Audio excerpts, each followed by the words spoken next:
तो हाय दोस्तों, बात करेंगे हम अदानी ट्रांसमिशन के बारे में कि क्या ये ट्रांसमिशन आपको बहुत आगे तक लेके जाएगी या डुबाएगी। इसके बारे में जानने से पहले अदानी ट्रांसमिशन के बारे में अच्छी तरह से जानेंगे और उसके बारे में छोटी-छोटी चीजों से लेके बड़ी-बड़ी चीजों तक एनालाइज करेंगे। वेबसाइट एनालाइज से लेके टेक्निकल एनालाइज तक पूरी तरह से सारी चीजें जानने के लिए अभी के अभी हमारे वीडियो को बिल्कुल अंत तक देखें। और हम 10,000 सब्सक्राइबर की तरफ बढ़ रहे हैं, जल्दी से जल्दी सब्सक्राइब बटन दबाएं और हमारे उस रेस को सफल बनाए। तो बात करते हैं अदानी ट्रांसमिशन के बारे में। जैसे कि आप अदानी ट्रांसमिशन को जानते हैं, अदानी ट्रांसमिशन एनएसई बीएसई दोनों में लिस्टेड है और बहुत ज्यादा भागी हुई शेयर है। एक टाइम में ये 50 60 100 रुपए तक चल रही थी और अभी ये चल रही है 2800 तक। और आपको पता ही होगा, एक साल के लो में 1650 रुपए का था और 4236 रुपए तक दौड़ा है। अभी जितना ये दौड़ा था उसके मतलब उसके आधे पे पहुंच चुका है। तो हम बात करेंगे कि क्या ये स्टॉक सही में आगे जा सकते हैं। उससे पहले ना इसके वेबसाइट पे चलते हैं, है ना। उसमें थोड़ा सा मजा आएगा कि इसके वेबसाइट में चलते हैं और देखते हैं कि अदानी ट्रांसमिशन ओरिजिनली कितनी अच्छी है। तो इसके वेबसाइट में आप जब जाएंगे हमें देखने के लिए मिलता है कि ये अपने प्रोजेक्ट्स के बारे में दिखाती है। ठीक है, बहुत ही अच्छी खासी वेबसाइट है, ऐसा नहीं है खराब है बहुत बेकार है, ऐसा नहीं है। बहुत अच्छी वेबसाइट है जो कि बताती है कि इसके कहाँ कहाँ कितने कितने काम हैं। ठीक है, कितने पावर स्टेशन हैं, कहाँ कहाँ पे कितनी कैपेसिटी ये लेती है, ये सारी चीजें बहुत अच्छी बात है। और कितना डिस्ट्रीब्यूशन है ट्रांसमिशन का इसके और ऑल ओवर इंडिया। ठीक है, सारे लाइंस के बारे में बताता है, इनके सीईओ के बारे में बताता है। ठीक है, आप इधर सारी चीजों के बारे में जान सकते हैं। तो ये एक अच्छी चीज है जो कि हमें देखने के लिए मिलता है। अगर यहीं पे पावर ट्रांसमिशन की तरफ जाएं तो हमें देखने के लिए मिलता है कि पावर ट्रांसमिशन इनका कहाँ कहाँ पे है। 18,500 किलोवाट का जो है ये कंपनी अपना करीब करीब प्रोड्यूस करती है। वहीं पे अगर बात हो जाए 30 साल पुरानी ये कंपनी आपको देखने के लिए मिलती है। अक्रॉस 13 स्टेट में ये जा चुकी है और 31 प्रोजेक्ट्स का में काम कर चुकी है।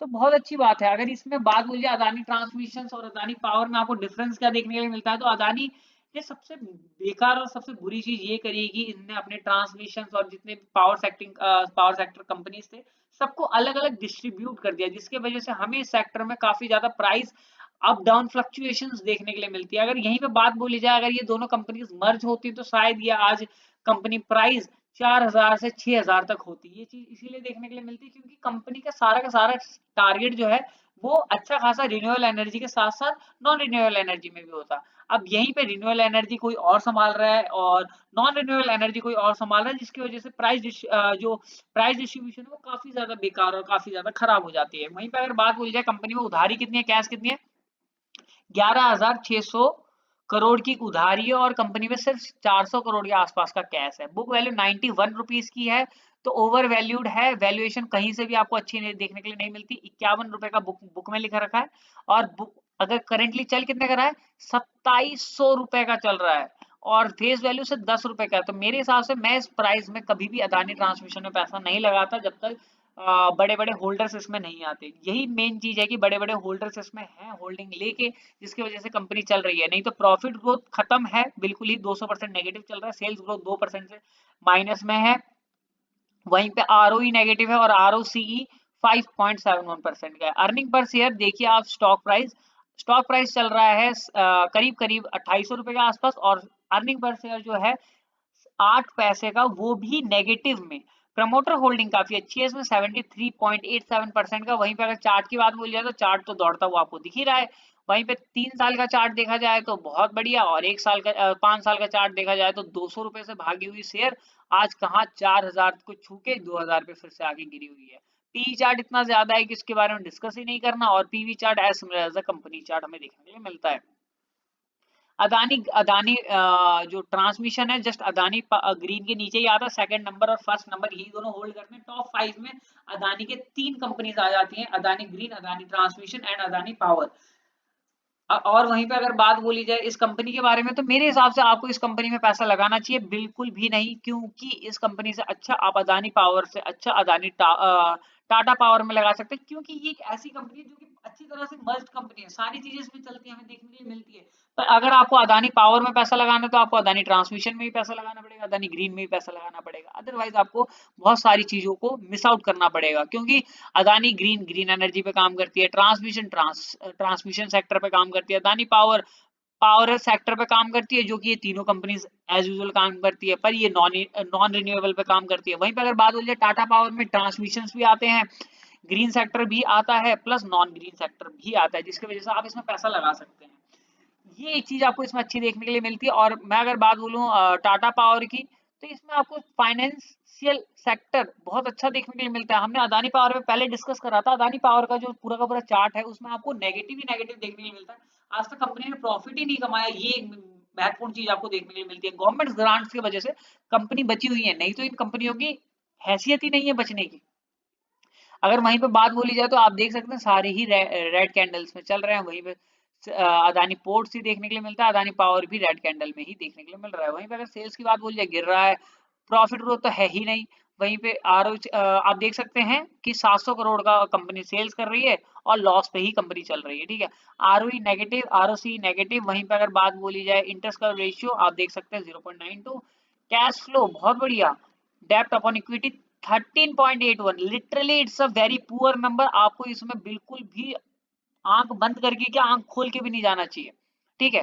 प्रमोटर होल्डिंग आप यहाँ पे देख सकते हैं थोड़ा बहुत प्लेज पे पड़ा हुआ है 6.39। वहीं पे अगर देखा जाए तो प्रमोटर होल्डिंग के बाद एफएफआई पे सबसे ज्यादा होल्डिंग है, उसके बाद डीआरआई पे सबसे ज्यादा होल्डिंग है, उसके बाद जाके 2% की होल्डिंग सिर्फ दे रखी है, 2-2.5% की होल्डिंग दे रखी है पब्लिक को, जिसकी वजह से फ्लक्चुएशन और मैनिपुलेशन बहुत ही प्यार से हो सकता है, जिसकी वजह से मैं स्टॉक पे इतना भरोसा नहीं करता। कारण यही है, स्ट्रेंथ कंपनी की एक ही है कि कैश कन्वर्जेशन साइकिल अच्छा, otherwise profit growth, revenue growth, ROE, ROC, or डेप्ट upon equity, interest cover ratio, tax rate, EBITDA ratio और ईवी रेशियो, सारी की सारी चीजें खराब है। अगर सेल्स की बात बोली जाए, सेल्स काफी बढ़िया चल रही है कंपनी की, पर वहीं पर प्रॉफिट की बात बोली जाए तो प्रॉफिट इस बार हमें इस क्वार्टर में देखने के लिए मिला है। वहीं पे प्रॉफिट एंड लॉस अकाउंट की बात बोली जाए तो हमें सेल्स तो देखने के लिए मिल रही है, पर क्या फायदा जब तक हमें लॉस ही लॉस देखने के लिए मिलेगा। कंपनी प्रॉफिट बनाएगी तभी तो हम उसमें पैसा लगाएंगे, प्रॉफिट ही नहीं बना रही तो हम उसमें पैसा लगाएं ही क्यों।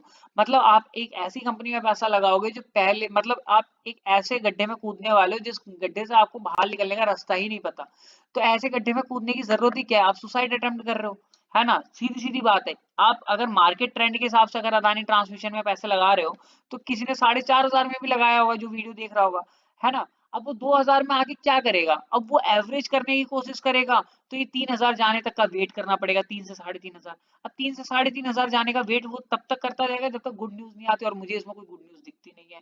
सिर्फ एक ही चीज गुड न्यूज दिखती है, वो ये है कि गौतम अडानी अमीर से अमीर बनते जा रहे हैं और जितने भी इन्वेस्टर हैं वो सारे के सारे गरीब बनते जा रहे हैं। तो इसमें मुझे भी कोई बेनिफिट नहीं दिखता, ये बात एक क्लियर बात है।